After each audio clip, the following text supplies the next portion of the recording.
खाने में सिर्फ लाल मिर्च खिलाने वाली देवरानी। दोपहर का समय है। कॉलेज की कैंटीन में काफी भीड़ है। रिया अपने दो बेस्ट फ्रेंड पूजा और नेहा और अपने बॉयफ्रेंड राहुल के साथ एक टेबल पर बैठी है। टेबल पर कोल्ड ड्रिंक और खाने का सामान रखा है। रिया के हाथ में एक बड़ा सा स्पाइसी आलू टिक्की बर्गर है। रिया बर्गर की पहली बाइट लेती है और अचानक मुंह बनाते हुए बर्गर को प्लेट में रख देती है। अरे यार, अंकल क्या करने लगे हैं आजकल? ये स्पाइसी आलू टिक्की बर्गर के नाम पर मुझे क्या उबला हुआ आलू थमा दिया है। कितना फीका खाना बनाने लगे हैं अंकल। फीका? अरे रिया, मैंने भी वही बर्गर मंगाया है। मेरे तो कानों से अभी से हल्का हल्का धुआं निकल रहा है। ओहो राहुल, तुम्हें नहीं समझते, रुको मैं बताती हूँ। रिया झुंझलाते हुए अपनी जगह से कैंटीन वाले अंकल को आवाज लगाती है। अंकल अंकल अंकल जी, ये कैसा बर्गर दिया है? मैंने आपको स्पेशल ऑर्डर देकर कहा था कि मुझे एक्स्ट्रा स्पाइसी चीज बर्गर चाहिए। आप मुझे देखते ही समझ जाया करो, मुझे ये बच्चों वाला फीका खाना बिल्कुल भी पसंद नहीं है।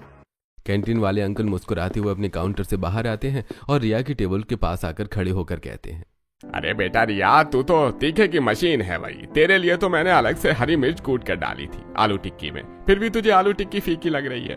ओहो अंकल, आपको लाल मिर्च डालनी चाहिए थी। हरी मिर्च भला तीखी होती है क्या? अच्छा रुक, मैं 1 मिनट में आता हूँ। अंकल वापस जाते हैं और एक छोटी कटोरी में एकदम लाल तीखी शेजवान और सूखी लाल मिर्च की स्पेशल चटनी लेकर आते हैं और टेबल पर रख देते हैं। फिर कहते हैं, ये ले बेटा, प्योर लाल मिर्च वाली चटनी, इसके साथ खा ले अपना बर्गर। लाल चटनी देखकर रिया की आंखें चमक उठती हैं। वो बर्गर को उस लाल चटनी में पूरा डुबोती है और एक बड़ी बाइट लेती है। थैंक यू अंकल, आप तो भगवान हो। अब लग रहा है ना कि कुछ मैं खा रही हूँ। अब आ रहा है असली मजा। भाई रिया, तेरा सिस्टम हमें आज तक समझ नहीं आया। तू इंसान है या आग उगलने वाला ड्रैगन? तू इतनी मिर्च कैसे खा लेती है? नेहा जल्दी से पानी का घूंट पीती है और रिया को घूरती है। कसम से, अगर मैं तेरी इस लाल चटनी का एक भी चम्मच खा लूं ना, तो मेरे तो सीने में ऐसा ज्वालामुखी फटेगा कि मैं सीधा अस्पताल में मिलूंगी। मेरी तो सोचकर ही रूह कांप रही है। रिया मजे से दूसरा बर्गर का टुकड़ा चटनी में लपेटती और खाने लगती है। राहुल डरते हुए अपना बर्गर खाते हुए रिया को बड़ी हैरानी से देख रहा था। ये देखकर रिया बोलती है, अरे कुछ नहीं होता यार, तुम लोग बस फीका खाते हो। असली स्वाद तो मिर्च में ही है। बिना मिर्च के खाना तो ऐसा होता है जैसे बिना हीरो के कोई फ्लॉप पिक्चर। कैंटीन में नाश्ता करने के बाद सभी अपने अपने घर चले जाते हैं। शाम का समय है। रिया अपने घर के सोफे पर बैठी टीवी देख रही है। उसकी माँ सावित्री किचन से बाहर आती है और कहती है, बेटा रिया, आज तो तेरे हाथ की स्पेशल देसी स्टाइल मसाला मैक्रोनी खाने का मन कर रहा है। तू मैक्रोनी बहुत अच्छी बनाती है, बिल्कुल बाहर रेस्टोरेंट जैसी। जा जरा मैक्रोनी बना दे हमारे लिए। रिया उत्साह से उछलकर खड़ी हो जाती है। अरे बताओ मम्मी, ये भी कोई कहने वाली बात है? आपकी फरमाइश तो मेरे लिए ऑर्डर है। मैं अभी 15 मिनट में ऐसी मैक्रोनी लाती हूँ कि आप उंगलियां चाटती रह जाओगी। रिया किचन में जाती है। तभी रमेश सावित्री से कहता है, अरे देखते ही देखते हमारी बेटी कब बड़ी हो गई, हमें पता ही नहीं चला। हाँ जी, अब तो मुझे भी इसकी शादी की फिक्र लगी है। उधर रिया गैस ऑन करती है। एक तरफ पैन में मैक्रोनी उबाल रही है। रिया चॉपिंग बोर्ड पर प्याज और टमाटर काटती है। फिर वो फ्रिज से मुट्ठी भरकर तीखी हरी मिर्च और डिब्बे से ढेर सारी सूखी लाल मिर्च निकालती है और अपने आप से कहती है, थोड़ा सा प्याज और अब ढेर सारी मिर्ची, मैक्रोनी का मजा ही आ जाएगा आज तो। रिया चाकू से खटाखट सारी मिर्च काटती है और पैन में तड़का लगाती है। जैसे ही लाल मिर्च गरम तेल में गिरती है, किचन में एक भयंकर मसालेदार धुआं उठने लगता है। उसके बावजूद रिया एक बड़ा चम्मच भरकर कश्मीरी और तीखी लाल मिर्च का पाउडर भी ऊपर से डाल देती है और मैक्रोनी को टॉस करती है। तभी पूरा किचन धुएं से भर जाता है। सावित्री खांसते हुए किचन के दरवाजे पर आती है और कहती है, अरे रिया, ये क्या कर दिया तूने? गैस पर क्या कोई मिर्चों का बम फोड़ दिया है? पूरा किचन जला दिया। मेरी आंखों से पानी नहीं रुक रहा है। रिया बिना खांसे आराम से मैक्रोनी चला रही होती है। अरे नहीं नहीं मम्मी, ये तो बस तड़के की खुशबू है। आप बस 2 मिनट बाहर हॉल में बैठो, मैं अभी एकदम गर्मा गर्म चिली गार्लिक मैक्रोनी लेकर आती हूँ। रिया 3 प्लेटों में लाल रंग की धुआं छोड़ती हुई मैक्रोनी लेकर डाइनिंग टेबल पर आती है, जहां रमेश भी बैठा हुआ था। रिया डाइनिंग टेबल पर मैक्रोनी के प्लेट्स रखती है। तभी रमेश मैक्रोनी का कलर देखकर कहता है, अरे बेटी, खुशबू तो बहुत तीखी आ रही है। अरे पापा, आप खाकर तो देखिए, बहुत अच्छी बनी है। जैसे ही सावित्री और रमेश मैक्रोनी की पहली बाइट लेते हैं, दोनों का चेहरा लाल हो जाता है। उनके कानों से मानो धुआं निकलने लगता है और वो तुरंत पानी के गिलास की तरफ लपकते हैं। पानी पीते हुए रमेश कहता है, हे भगवान, तू क्या कर रही है? अरे भाई, इतनी मिर्च वाला खाना खिला के हमें मारेगी क्या? ये मैक्रोनी है या तेजाब? हे भगवान, मेरा तो पूरा गला जल गया। बेटा थोड़ा सुधर जा, कम तीखा खाना खाया कर। आगे चलकर किसी के घर पर जाएगी तो वहाँ क्या सबको ऐसे ही रुलाएगी। वहीं रिया आराम से मजे लेते हुए अपनी मैक्रोनी खाती है। मम्मी, खाने की ना अलग अलग वैरायटी होती है और ये मसाला मैक्रोनी है, इसमें तीखा किस लेवल का जाएगा उस पर इसका असली स्वाद डिपेंड करता है। देखो, मुझे तो बिल्कुल भी मिर्च नहीं लग रही है। मैं भी तो आप ही के सामने खा रही हूँ ना, तो तेरी जीभ तो लोहे की बनी है। नहीं मम्मी, असल बात तो ये है कि आप लोग ना ये कम तीखा और उबला हुआ खाना खा खा कर ना अपनी बर्दाश्त करने की ताकत खो चुके हो, इसलिए आपको थोड़ी सी मिर्ची भी इतनी तेज लगती है। गलती मेरी मैक्रोनी की नहीं, आपके टेस्ट की है। रमेश यह सुनकर अपना माथा पीट लेते हैं। रिया हंसते हुए अपनी मैक्रोनी एंजॉय करती है। अरे सुन रही हो सावित्री, इसे दो बातें कहो तो ये हमें ही उल्टा लॉजिक पकड़ा देती है। भगवान ही मालिक है इसका। अगले दिन रिया और राहुल कॉलेज के बाद मार्केट में घूम रहे होते हैं। तभी रिया को सामने गोलगप्पे वाले की रेडी दिख जाती है। रिया बच्चों की तरह उछलते हुए राहुल का हाथ खींचती है और कहती है, राहुल, गोलगप्पे प्लीज प्लीज, मुझे स्पाइसी पुदीना गोलगप्पे खाने हैं, गोलगप्पे खाने हैं मुझे। अच्छा बाबा, चलो खिलाता हूँ तुमको गोलगप्पे। वैसे भी आज मैंने लंच नहीं किया है। अब दोनों गोलगप्पे वाले के पास जाते हैं और राहुल कहता है, भैया 2 प्लेट सूजी वाले गोलगप्पे लगाना। भैया एक एक प्लेट दोनों को देते हैं और पहला गोलगप्पा राहुल की कटोरी में डालते हैं। राहुल जैसे ही वो तीखे पानी का गोलगप्पा अपने मुंह में रखकर खाता है तो उसका मुंह जल जाता है और आंखें लाल हो जाती हैं और वो सीसी करते हुए कहता है, अरे भैया इतना तीखा, मेरे तो कानों में से धुआं निकल गया। जल्दी जल्दी मीठा पानी दो, मीठा पानी। अरे भैया गुड़ वाली चटनी पिला दो बस। रिया हैरानी से राहुल को देखती है और मन में सोचती है, राहुल इतना ओवर रिएक्ट क्यों कर रहा है।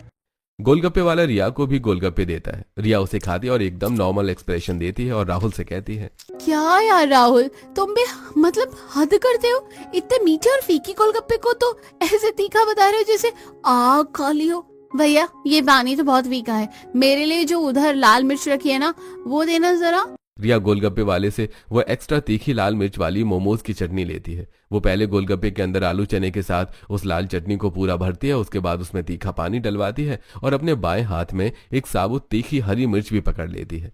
रिया एक बाइट गोलगप्पे की और एक छोटा सा टुकड़ा हरी मिर्च का एक साथ खाती है। अब आया ना असली तीखापन, ये होता है गोलगप्पा। राहुल रिया को ये सब करते हुए इतनी हैरानी से देख रहा है जैसे कोई एलियन देख लिया हो। अरे भाई, मैं तो तुम्हें इतना तीखा खाना खाते हुए देख भी नहीं सकता। मेरे तो देखने भर से ही पसीने छूट रहे हैं। रिया तू तो पक्का मेरी बैंड बजवाएगी। अगर कल को हमारी शादी हो गई ना और तूने ससुराल में इतना तीखा खाना बनाया तो मेरे घर वाले तो रो जाएंगे। कोई तेरे हाथ का एक निवाला भी नहीं खाएगा। अरे चिल करो यार, कुछ नहीं होता। तुम तो ऐसे ही हर छोटी बात पर मुझे डराते रहते हो। प्यार से खिलाऊंगी तो तब सब खा लेंगे। ऐसे कुछ दिन बीत जाते हैं। एक दिन रिया के घर के हॉल में सावित्री, रमेश और उनकी पड़ोसन कमला आंटी चाय पी रहे होते हैं। चाय पीते हुए कमला कहती है, अरे सावित्री बहन, आज सुबह मार्केट में मुझे वो शर्मा जी मिले थे, बैंक वाले। उन्होंने ना तुम्हारी बिटिया रिया को कल कहीं देखा होगा। बहुत तारीफ कर रहे थे, बोल रहे थे कि अगर उनके बेटे के साथ हमारी रिया का रिश्ता हो जाए तो बहुत अच्छा रहेगा। उनका बेटा सीए है। अरे वाह, ये तो बहुत खुशी की बात है कमला बहन। शर्मा जी का परिवार तो हमारे मोहल्ले का सबसे शरीफ परिवार है। देखो कमला जी, शर्मा जी बहुत अच्छे इंसान है। उनका बेटा भी हमें बहुत पसंद है, लेकिन मैं अपनी बेटी की मर्जी के बिना उसकी शादी का इतना बड़ा डिसीजन नहीं ले सकता। वो अभी कॉलेज गई हुई है, उसे आने दो पहले। हाँ, और वैसे भी अभी तो उसके कॉलेज की पढ़ाई पूरी होने में थोड़ा टाइम बाकी है। जब तक कॉलेज कंप्लीट नहीं होगा तब तक तो वेट ही करना पड़ेगा। कमला आंटी मुस्कुराते हुए सोफे से उठती हैं। हाँ हाँ रमेश भाई साहब, कोई बात नहीं। शर्मा जी को भी कोई जल्दबाजी नहीं है। आप आराम से घर में पूछो, हो जाने दो बिटिया का कॉलेज। चलिए मैं चलती हूँ। शाम को रिया कॉलेज से वापस आती है और फ्रेश होकर सोफे पर बैठती है। रमेश और सावित्री उसके पास आकर बैठते हैं। तभी रमेश कहता है, बेटा रिया, आज कमला आंटी आई थी तेरे लिए शर्मा जी के बेटे का रिश्ता लेकर। वही लड़का बहुत अच्छा है। हम सोच रहे थे कि। रिया अचानक रमेश की बात काट देती है और थोड़ा मुंह बनाते हुए कहती है, पापा मम्मी, मुझे शर्मा जी के बेटे से शादी नहीं करनी। मैं बहुत दिनों से आपको कुछ बताना चाहती थी लेकिन हिम्मत नहीं हो रही थी। क्या बात है बेटा, तूने तो हमें डरा ही दिया। मम्मी पापा, मैं एक लड़के से प्यार करती हूँ। उसका नाम राहुल है। वो मेरी कॉलेज में ही है। वो एक अच्छा इंसान है और मेरा बहुत ख्याल रखता है और मैं उसी से शादी करना चाहती हूँ। बस आप लोग एक बार उससे मिल लो। देख रिया, ये अच्छी अच्छी बातें मत कर मेरे सामने, सीधा सीधा ये बता कि क्या वो हमारे स्टैंडर्ड का है या नहीं। मम्मी, वो लोग ना मिडिल क्लास फैमिली से हैं, जॉइंट फैमिली है उनकी, पापा की तरह उनका कोई बहुत बड़ा बिजनेस नहीं है, लेकिन माँ वो लोग बहुत अच्छे हैं और राहुल तो मेरा बहुत ख्याल रखता है, उसके साथ बहुत खुश रहूंगी, प्लीज मम्मी मान जाओ ना। बेटा रिया, प्यार अपनी जगह है और घर चलाना अपनी जगह। तेरे शौक ऐसे हैं, मिडिल क्लास परिवार में जॉइंट फैमिली के साथ रहना, क्या तू ये सब मैनेज कर लेगी?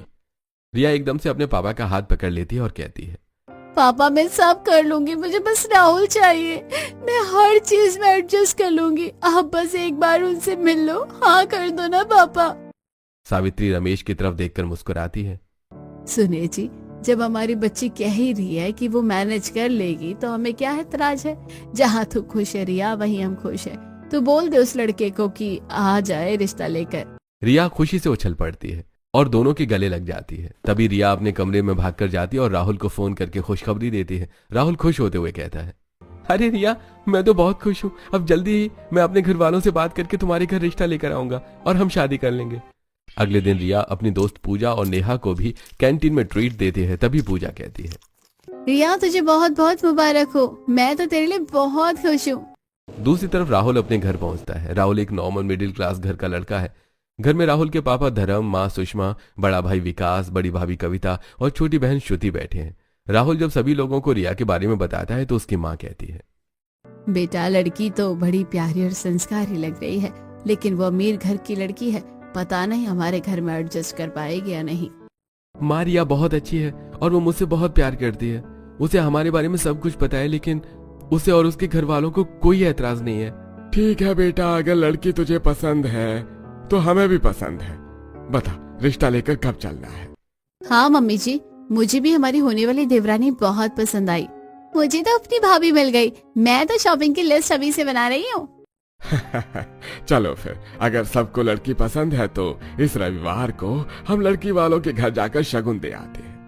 ऐसे रविवार का दिन आ जाता है। रविवार को राहुल का परिवार रिया के घर जाता है। दोनों परिवारों की अच्छे से बातचीत होती है और रिया और राहुल का रिश्ता पक्का हो जाता है। शादी की डेट भी फिक्स हो जाती है। अब रात का समय है। रिया अपने कमरे में बेड पर लेटी हुई राहुल से फोन पर बात कर रही होती है। यार राहुल, आज तो मैंने अपना ब्राइडल लहंगा भी फाइनल कर लिया, तुम बताओ शादी की सारी तैयारियां लगभग हो गई है ना? हाँ रिया, तैयारियां तो हो गई हैं, पर मैं तुमसे कुछ जरूरी बात करना चाहता था। देखो रिया, हमारी जॉइंट फैमिली रहेगी, मतलब भाई भाभी हम सब साथ रहते हैं। तुम इकलौती बेटी हो तो तुम्हें थोड़ा एडजस्ट करना पड़ेगा। हाँ पापा, पता है मुझे। और दूसरी बात, मेरे पापा तुम्हारे पापा की तरह अमीर नहीं है, सब कुछ बजट के हिसाब से चलता है। और सबसे बड़ी बात जो मुझे डरा रही है क्या डरा रहा है तुम्हें? तुम्हारा तीखा खाना। हाँ रिया, तुम्हें बहुत ज्यादा तीखा खाना पसंद है, जबकि मेरे घर में सब एकदम नॉर्मल खाना खाते हैं। तो देख लो, तुम्हें ही एडजस्ट करना पड़ेगा, यहाँ लाल मिर्च नहीं चलेगी। अरे मेरे भोले साजन, तुम फालतू की टेंशन ले रहे हो। हाँ, मैं बजट में एडजस्ट कर लूंगी। और रही बात तीखे खाने की, तो मैं एडजस्ट नहीं करूंगी, बल्कि मैं उन सबको तीखा खाना खाना सिखा दूंगी, जैसे तुम्हें खाना सिखाया है। अरे भगवान बचाए मेरे परिवार को तुम्हारे इस लाल मिर्च के आतंक से। तभी दोनों फोन पर हंसने लगते हैं। कुछ दिन हंसी खुशी बीत जाते हैं। रिया और राहुल की बहुत धूमधाम से शादी हो जाती है। रिया लाल जोड़े में सजी हुई अपने ससुराल की दहलीज पर खड़ी है। श्रुति आरती की थाली लिए बहुत ही प्यार से आरती उतारती है और कहती है, आइए भाभी, भाभी मैं तो कब से आपका इंतजार कर रही थी, जल्दी से कलश को गिराइए और अंदर आइए। श्रुति बड़े प्यार से रिया को गृह प्रवेश कराती है। कविता रिया का हाथ पकड़कर उसे सोफे पर बिठाती है और कहती है, आराम से बैठो रिया, बहुत थक गई होगी ना बाहरी लहंगे में, मैं तुम्हारे लिए कुछ पीने को लाती हूँ। पूरा परिवार रिया के साथ बहुत स्वीट बर्ताव करता है। सारे रस्म रिवाज हंसी खुशी पूरे होते हैं और फिर सब लोग सोने चले जाते हैं। अगली सुबह रिया थोड़ा जल्दी उठ जाती है। उसे साफ सफाई और कुकिंग का बहुत शौक था। वो नहा धोकर पूजा पाठ करती है और डाइनिंग टेबल के पास खड़ी होकर कुछ सोचती है। आज तो मेरे ससुराल में पहला दिन है और मैं कुछ बहुत अच्छा और चटपटा सा बनाऊंगी। मम्मी कहती है ना कि दिल जीतना है तो अच्छे खाने से जीतना चाहिए। तभी उसकी सास सुषमा किचन में आती है। प्रिया अपनी सास के पांव छूती है और सुषमा रिया से कहती है, खुश रहो बहू, आज तो तेरी पहली रसोई की रस्म है, फिर क्या सोचा है, क्या बनाएगी? आप ही बताइए मम्मी जी, मैं क्या बनाऊं? देख बेटा, वैसे हमारी कोई खास डिमांड नहीं है, तुझे जो भी अच्छा खाना बनाना आता है तो बना ले, बस मीठा जरूर बना लेना। इतना कहकर सुषमा वहां से चली जाती है। तभी रिया किचन के अंदर जाकर बड़बड़ाती है। शगुन के लिए मीठा, चलो बना ही देती हूँ, वरना मीठा तो मुझे बिल्कुल पसंद नहीं है। रिया तय करती है कि वो तड़के वाली अरहर की दाल, जीरा राइस, सूजी का हलवा और मिक्स वेज बनाएगी। रिया अपनी जेठानी कविता के पास हॉल में जाती है और कहती है, दीदी सब्जी और मसाले कहाँ रखे हैं? अरे रिया, सारा सामान फ्रिज में है और ऊपर वाले डिब्बों में मसाले हैं। मुझे ना जरा छत पर जाना है, शादी का बहुत काम था, छत गंदी हो रखी है, तो मैं कपड़े वॉशिंग मशीन में डालने जा रही हूँ, वरना मैं तुम्हारी हेल्प करा देती। तुम भी क्या ही सोचोगी ना कि मेरी जेठानी ने मुझे अकेला किचन में छोड़ दिया। अरे नहीं नहीं दीदी, मैं ऐसा कुछ नहीं सोचूंगी, आप आराम से अपना काम कर लो, मैं अकेले खाना बना लूंगी। थैंक यू सो मच रिया समझने के लिए। चलो मैं तुम्हें सारा सामान निकाल कर दे देती हूँ, फिर तुम खाना बना लेना। ऐसा कहकर कविता रिया के साथ रसोई में आती है और उसे सारा सामान निकाल कर दे देती है और वहां से चली जाती है। थोड़ी देर बाद उसे याद आता है कि वो घी का डिब्बा तो देना ही भूल गई। वो वापस रसोई में आती है तो देखती है कि रिया फ्रिज से बहुत सारी लाल मिर्चें निकाल रही है। रिया एक बाउल में पानी डालकर लाल मिर्चों को धो रही है। साथ ही उसने तीखी लाल मिर्च पाउडर का डिब्बा भी स्लैब पर रख लिया है। तभी कविता मन में सोचती है, हे भगवान, रिया इतनी सारी लाल मिर्च क्यों निकाल रही है? अरे नहीं नहीं, मैं भी कुछ भी सोचती हूँ, इतनी सारी लाल मिर्च को खाने में थोड़ी ना डालेगी, शायद धोकर रख रही होगी। अब कविता ऊपर से घी का डिब्बा निकालते हुए रिया को देती है और कहती है, रिया ये घी का डिब्बा है, मैं तुम्हें देना भूल गई थी। अच्छा अब तुम खाना बना लो, मैं आती हूँ। ऐसा कहकर कविता छत पर चली जाती है। इधर किचन में रिया मिक्स वेज में लाल मिर्च का तड़का देती है और फिर कुटी हरी मिर्च डालती है और ऊपर से लाल मिर्च का पाउडर डालती है। तड़के से पूरे घर में मिर्च की खुशबू फैल जाती है। हॉल में बैठी श्रुति सुषमा से कहती है, माँ किचन से बहुत अच्छी खुशबू आ रही है, देख कर आती हूँ कि भाभी क्या बना रही है। थोड़ी देर में श्रुति पेट पकड़े हुए किचन के दरवाजे पर आती है और कहती है, ओह भाभी कितनी अच्छी खुशबू आ रही है, जल्दी से खाना बना दो प्लीज, मेरे तो पेट में चूहे कूद रहे हैं, मैंने तो रात को भी कुछ नहीं खाया था। धर्म जी अखबार पढ़ते हुए हॉल में आवाज लगाते हैं, अरे श्रुति, इतनी भी क्या जल्दी है, बन रहा है ना खाना, जब तक कुछ खा पी ले। रिया खुशी खुशी किचन से बाहर झांकती है। पापा जी श्रुति खाना बन गया है, आप सब डाइनिंग टेबल पे बैठ जाइए। तभी डाइनिंग टेबल पर पूरा परिवार बैठता है। रिया सबको खाना परोसती है। तभी राहुल खाना देखकर खुश होते हुए कहता है, अरे वाह रिया, खाना देखने में तो बड़ा अच्छा लग रहा है, खुशबू भी बड़ी अच्छी आ रही है। सभी लोग एक साथ दाल और सब्जी की पहली बाइट खाते हैं। अचानक सबके चेहरे लाल हो जाते हैं। धर्म जी को तो तेज खांसी आ जाती है। श्रुति की आंखों से आंसू बहने लगते हैं। पानी पानी मम्मा, मेरे मुंह में आग लग गई है, इतनी मिर्च। अरे रिया, तुमने सब्जी बनाई है या लाल मिर्च का हलवा? रिया मैंने तुम्हें पहले ही बताया था, मेरे घर में इतना तीखा खाना कोई नहीं खाता है, लेकिन तुमने फिर भी इसमें इतनी मिर्च डाल दी। अरे मैंने तो ये नॉर्मल से कम डाली है, मैंने अपने हिसाब से नहीं डाली, और आपको फिर भी तीखा लग रहा है। तभी रिया जल्दी से सबको सूजी का हलवा परोसती है। मीठा हलवा खाने से सबके मुंह की आग थोड़ी शांत होती है। हलवा तो अच्छा बना है, लेकिन मिर्च की वजह से खाने का स्वाद तो हमें पता ही नहीं लगा। तो हम पहली रसोई की क्या तारीफ करें बेटा। बेटा ये रहा तुम्हारा शगुन, लेकिन आगे से इतना तीखा खाना मत बनाना, हमसे नहीं खाया जाएगा। रिया शगुन लेकर मुस्कुरा देती है। ऐसे ही अगले दिन रिया किचन में खाना बना रही थी। तभी सुषमा वहां आती है और उसे टोकते हुए कहती है, देख बहू, दाल बन रही है ना, प्लीज इसमें लाल मिर्च मत डालना और सब्जी भी थोड़ी कम तीखी बनाना, ताकि कम से कम हम लोग खा तो सके। हाँ हाँ माँ जी, आप चिंता मत कीजिए, मैं ज्यादा तीखा नहीं बनाऊंगी। रिया की बात सुनकर सुषमा सुकून की सांस लेते हुए वहां से चली जाती है। लेकिन रिया कहाँ सुधरने वाली थी। सास के जाने के बाद वो फिर से डिब्बों से लाल मिर्च निकालती है और अपने हिसाब से ज्यादा मिर्च डाल देती है और खाना बनाकर डाइनिंग टेबल पर लगा देती है। सभी खाने की टेबल पर आते हैं और खाना खाना शुरू करते हैं। तो खाना सभी को बहुत तीखा लगता है। तभी सुषमा गुस्से से कहती है, बहू तुझे समझाया था ना कि इतना तीखा खाना मत बनाया कर, फिर भी तूने खाना इतना तीखा कर दिया। अरे माँ जी, लेकिन मैंने तो ज्यादा तीखा खाना बनाया ही नहीं, पता नहीं आप लोगों को कैसे तीखा लग रहा है। सुषमा अभी रिया नई है, धीरे धीरे वो सब कुछ सीख जाएगी। तब तक तुम जाओ और सभी के लिए कुछ बना कर ले आओ। अब सुषमा रसोई में जाती है और सभी के लिए मसाले वाली खिचड़ी बनाकर सबको परोसती है। सभी लोग खाना खाते हैं। धीरे धीरे समय बीत रहा था, लेकिन रिया अपना तीखा खाना बनाने की आदत नहीं छोड़ रही थी। सभी लोग उसे समझाते, लेकिन रिया किसी की नहीं समझती। एक दिन सभी खाना खा रहे थे और शिकायत कर रहे थे। तब रिया गुस्से होते हुए कहती है, मैं अपने घर में हमेशा ही अलग अलग तरह की चीजें खाया करती थी। एक तो इस घर में इतनी सिंपल दाल रोटी बनती है, ऊपर से वो इतनी फीकी उबली हुई है। अरे कोई मरीज रहते हैं क्या यहाँ? जिसे आप तीखा खाना खाने को बोलते हो ना, वो नॉर्मल खाना है। पता नहीं इतना फीका खाना कैसे खा लेते हो आप लोग। आपको 2-4 दिन तीखा लगेगा, लेकिन बाद में नॉर्मल लगने लगेगा। देखो रिया, हमें स्वाद नहीं देखना है, हमें अपना शरीर भी देखना है। तुम्हारा बनाया हुआ खाना खाकर तो हम पूरा दिन वॉशरूम में बैठे रहते हैं, हमारे पेट में जलन हो जाती है। तो तुम खाने में थोड़ा कम मिर्च डाला करो। ऐसे कुछ दिन और बीत जाते हैं। एक दिन रविवार की शाम श्रुति हॉल में बैठी थी, तभी रिया वहां आती है। श्रुति रिया से कहती है, ओहो भाभी, आज तो मेरा कुछ चटपटा सा खाने का मन कर रहा है। चटपटे का नाम सुनते ही रिया किचन में जाती है और Italian style red sauce pasta बनाती है। वो पास्ता सॉस में केचप भी नहीं डालती, पूरा का पूरा लाल मिर्च वाला रेड सॉस रेडी करती है। रिया पास्ता का बाउल हॉल में लाकर श्रुति को देती है। श्रुति मजे से एक बाइट खाती है और अचानक रोने लगती है। भाभी, मेरे कानों से पूरा धुआं निकल रहा है। इतना भी चटपटा नहीं खाना था मुझे, गलती हो गई मुझसे जो मैंने आपसे कहा। श्रुति को रोता हुआ देखकर सुषमा और कविता भाग कर आती हैं। रिया परेशान होकर खड़ी थी और मन में सोच रही थी, कैसे लोग हैं ये, कैसे खाना खाते हैं। देख बहू, अगर तुझे तीखा खाना खाना है ना, तो तू अपने खाने में मिर्च डाल लिया कर, लेकिन हमें बकश दे। रिया, तुम अपने स्वाद के आगे हमें क्यों बीमार कर रही हो। ऐसे ही कुछ दिन बीत जाते हैं। एक दिन कविता रिया से कहती है, रिया, घर में सारी सब्जियां खत्म हो गई है, तो तुम मेरे साथ बाजार चलो, हम सब्जी ले आते हैं। अब रिया कविता के साथ बाजार जाने के लिए निकलती है, तभी पड़ोसन कमला उन दोनों से मिलती है और कहती है, अरे कविता, रिया, कहाँ जा रहे हो तुम दोनों? कहीं मिर्च खरीदने बाजार तो नहीं जा रहे? चाची, बाजार में सिर्फ मिर्च थोड़ा खरीदी जाती है, सब्जियां भी खरीदी जाती है, और हम सब्जियां खरीदने जा रहे हैं। अरे कविता, जब से तुम्हारे घर में ये नई बहू आई है ना, तब से पूरे मोहल्ले में मिर्च की खुशबू फैलती रहती है। शोभा भी बता रही थी कि वो तुम्हारे घर पर ही थी, तुम्हारी देवरानी ने उसे मिर्च के पकोड़े खिलाए थे, उसे 3 दिन तक पेट में जलन रही थी। क्या करे चाची, रिया को तेज मिर्च वाले खाने की आदत है।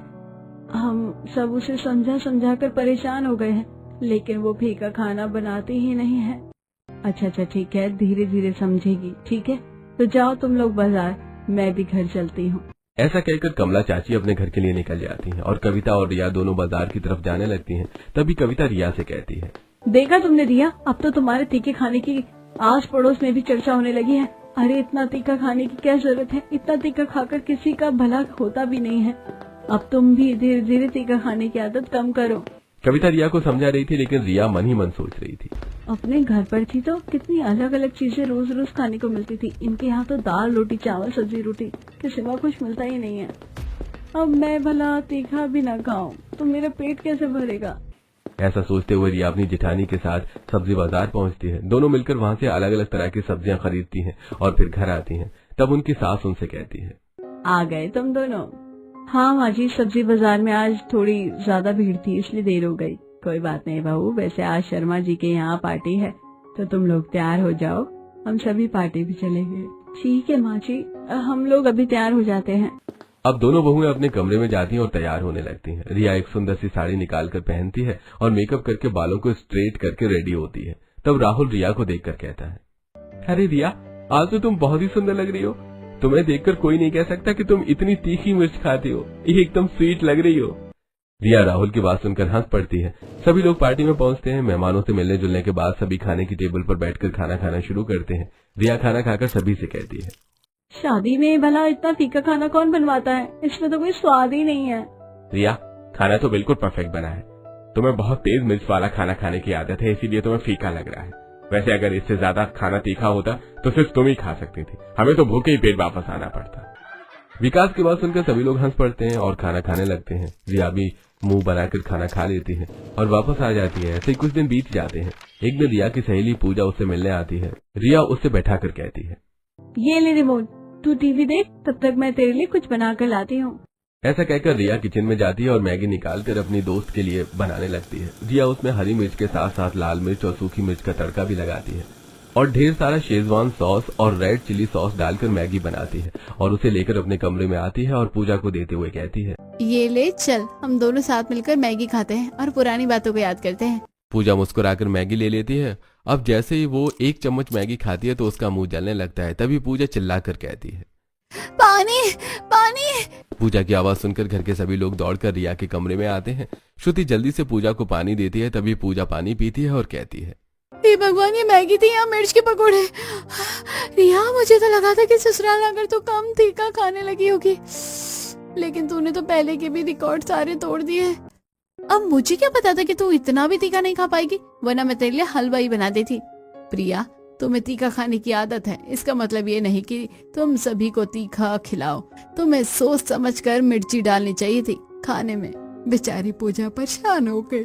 थोड़ी देर बाद पूजा चली जाती है। ऐसे समय बीत रहा था। धीरे धीरे रिया की शादी को 1 साल बीत जाता है और उनकी एनिवर्सरी का दिन आ जाता है। रिया अपने कमरे में तैयार हो रही थी और राहुल से शिकायत करती है। शादी से पहले तो बड़ा कहते थे कि तुम्हें वहाँ लेकर जाऊंगा, वहाँ लेकर घुमाऊंगा। 1 साल हो गया हमारी शादी को, आप मुझे कहीं नहीं लेकर गए। घर में ही रह रही हूँ, ऊपर से मेरे ससुराल वाले इतना फीका खाना खाते हैं कि मैं अपना खाना भी अच्छे से नहीं खा पाती। और कितने दिन हो गए हमें बाहर गए हुए। मुझे पता था तुम ये सारी शिकायतें मुझसे जरूर करोगी, इसीलिए मैंने आज फैमिली डिनर का बाहर प्लान किया है। ये सुनकर रिया खुशी से उछल पड़ती है। अब रात को पूरा परिवार तैयार होकर एक रेस्टोरेंट में पहुंचता है। पहले वो केक कट करते हैं। जब खाना ऑर्डर करने की बारी आती है तो रिया पहले ही जाकर रेस्टोरेंट में शेफ को बोल देती है, शेफ भैया, हमारा जो ऑर्डर है ना कढ़ाई पनीर और मलाई कोफ्ता का, उसे थोड़ा तीखा बनाना और साथ में मिर्च का अचार और रेड चिली सॉस भी देना। थोड़ी देर बाद खाना टेबल पर आता है। सब खाना देखकर खुश होते हैं। तब धर्म कहता है, अरे बहू, कहीं ये रेस्टोरेंट वाला खाना तुमने तो नहीं बनाया, वरना इसमें भी लाल मिर्च भर भर कर डाली होगी और हमें यहाँ से भी भूखे ही जाना पड़ेगा। सब धर्म जी की बात सुनकर हंसने लग जाते हैं, लेकिन जैसे ही सभी लोग खाना खाना शुरू करते हैं तो सभी को खाना बहुत तीखा लगता है। तभी विकास गुस्सा होकर कहता है, इतना तीखा खाना है ये, मुझसे नहीं खाया जा रहा। ये रेस्टोरेंट का खाना इतना तीखा क्यों लग रहा है? पता नहीं ये खाना तीखा है या हमें फीका खाने की आदत है। नहीं नहीं, आपको मिर्च ज्यादा ही लगती है, वरना मुझे तो ये खाना नॉर्मल ही लग रहा है। देखो मैं तो खा रही हूँ। अब सब किसी तरह खाना खाते हैं। जब राहुल और विकास बिल पे करने जाते हैं तो कविता भी जाती है। तभी शेफ कविता को रिया समझकर बात करता है, कैसा लगा आपको खाना? मैंने एक्स्ट्रा चिली डलवाई थी आपके कहने पर। अब कविता को सारी सच्चाई पता चल जाती है। घर आने के बाद हॉल में कविता सभी से कहती है, मम्मी जी, आपको पता है रिया ने एक्स्ट्रा मिर्च डलवाई थी रेस्टोरेंट के खाने में। रिया, जब तुम दोनों को ऐसे ही करना था तो हमें नहाने ले जाते, खुद ही सेलिब्रेट कर लेते। तभी घर में थोड़ा कलेश होता है। रिया शर्मिंदा होती है। ऐसे कुछ महीने बीत जाते हैं। श्रुति की शादी तय हो जाती है। राहुल हॉल में बैठे बजट का हिसाब लगा रहा होता है। माँ, पिताजी, हमारा तो बजट है ना, हम उसमें एक सिंपल शादी कर सकते हैं, कुछ भी एक्स्ट्रा नहीं कर सकते। हाँ राहुल, चाची तो बता रही थी कि अगर हम वहाँ पर रिश्ता फिक्स करते हैं तो हमें ज्यादा रुपयों की जरूरत पड़ेगी। तभी बाहर गली में एक अनाउंसमेंट की आवाज गूंजती है, मोहल्ले में फूड कंपटीशन, जिसको पार्टिसिपेट करना है अपना नाम लिखवाओ और जीतो 1 लाख रुपए। रिया भागकर बाहर आती है और अनाउंसर से पूछती है, भैया किस तरह का कंपटीशन है ये? इसमें मैक्स टू मैक्स 10 लोग पार्टिसिपेट कर सकते हैं और टास्क ये है कि आपको रेड चिली से अच्छी सी डिश बनानी है और अगर ज्यादा वैरायटी में बनाओगे तो और अच्छी बात है। तीखा सा खाना बनाना है और उसको खाकर भी दिखाना है, उसका टेस्ट भी अच्छा होना चाहिए। हम उसे 1 लाख रुपए देंगे। तभी कमला सुषमा के घर आती है और बैठकर बातें करने लगती है। उधर रिया अंदर आती है और कंपटीशन के बारे में सारी बातें अपनी सास को बताती है। ये सुनकर कमला कहती है, देख सुषमा, पूरा मोहल्ला जानता है कि तेरी बहू कितना तीखा खाना बनाती है। उसके मिर्च के तड़के की खुशबू तो सारी कॉलोनी में फैलती है और ये कंपटीशन तो ऐसा लगता है कि तेरी बहू के लिए ही बनाया गया है। तू तो इसे जरूर पार्टिसिपेट कराना, ये जरूर जीतेगी। अरे कोई तीखा खाना बनाने में कोई जीत सकता है क्या? इसमें एंट्रेंस फीस 1500 रुपए है, फालतू में 1500 रुपए का नाश करूंगी। लेकिन रिया किसी की नहीं सुनती और कंपटीशन में पार्टिसिपेट करती है। कंपटीशन वाला दिन आता है। ग्राउंड में 10 लोग अपना एप्रन और मास्टर शेफ वाली टोपी पहनकर खाना बनाने लगते हैं। रिया एक भरवा लाल मिर्च के पकौड़े बनाती है, एक लाल मिर्च लहसुन की चटनी बनाती है, एक लाल मिर्च सिरका अचार बनाती है। रिया प्योर लॉन्ग मिर्च यूज करती है। वो सबसे पहले बना लेती है और बाद में खाकर भी दिखाती है। फिर जजेस टेस्ट करते हैं। उफ, तीखा है लेकिन इसका टेस्ट बहुत अच्छा है।